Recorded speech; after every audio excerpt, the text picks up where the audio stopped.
5 जानेवारी 2024 नवीन वर्ष सुरू होताच पुण्यात असं काही घडलं ज्याने पुण्यातील अख्खं गुन्हेगारी विश्व हादरलं। ते म्हणजेच कोथरूडमधील सुतारदरा येथे पुण्यातील एक कुख्यात गुंड शरद मोहोळ याचा गोळीबार करून खून करण्यात आला आणि याची चर्चा आता अख्ख्या महाराष्ट्रात होत आहे।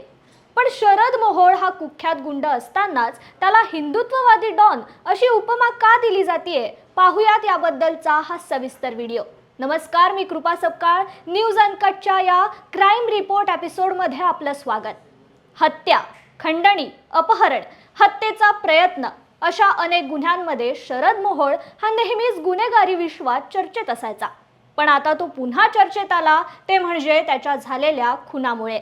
शरद मोहोळच्या अंगरक्षकांनीच त्याच्यावर गोळ्या झाडल्याचा प्रकार उघडकीस आला।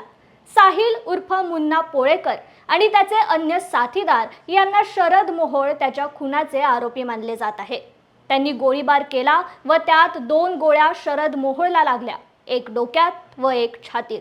पुण्यातील ससून रुग्णालयामध्ये उपचारादरम्यान शरद मोहोळ याचा मृत्यू झाला आणि महाराष्ट्रात चर्चेला उधाण आलं।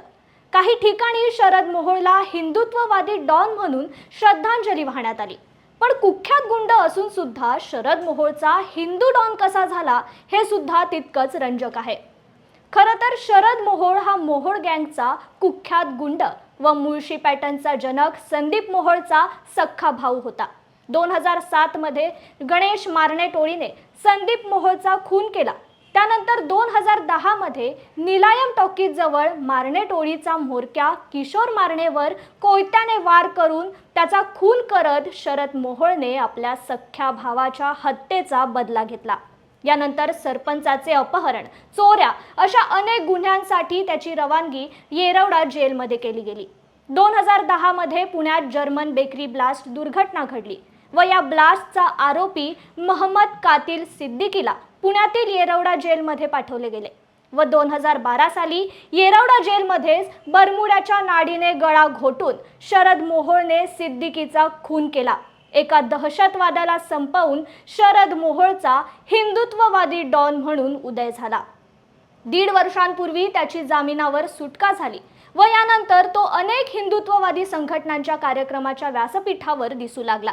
त्यानंतर शरद मोहोळ याच्या पत्नीने भाजपामध्ये प्रवेश करून राजकीय क्षेत्रात पदार्पण केलं। त्याची महिला आघाडी सरचिटणीसपदी निवड झाली। पत्नीला नगरसेवक करण्यासाठी शरद मोहोळचे प्रयत्न देखील सुरू होते। राजकारणात गेल्यामुळे शरद मोहोळच्या गुन्हेगारी क्षेत्रात शांतता निर्माण झाली होती।